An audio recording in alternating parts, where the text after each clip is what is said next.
Welcome to Kenton's videos. Enjoy the video.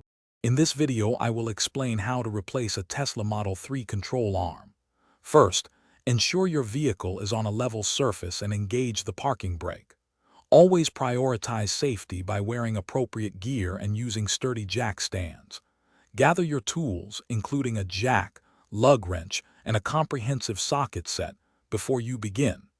This careful preparation ensures a smooth and safe repair process. With the vehicle safely supported, remove the front wheel to gain clear access to the suspension components. Carefully detach the ball joint from the steering knuckle, which often requires a specialized ball joint separator tool. Next, locate and remove the main bolts securing the control arm to the vehicle's frame. Keep track of all hardware for reinstallation. Take your time to avoid damaging surrounding parts during this crucial step. Now, carefully position the new control arm into its mounting locations on the vehicle. Insert the bolts and hand tighten them initially to ensure proper alignment. Once all bolts are in place, torque them to the manufacturer's specified values, ensuring a secure and safe fit.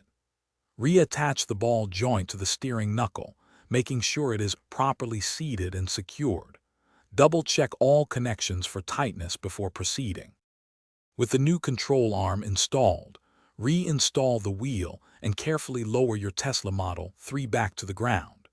Before driving, perform a thorough visual inspection of all components to ensure everything is correctly assembled and tightened. It is highly recommended to get a professional wheel alignment soon after this repair to maintain proper handling and tire wear. Thanks for watching. Consider subscribing if we helped you.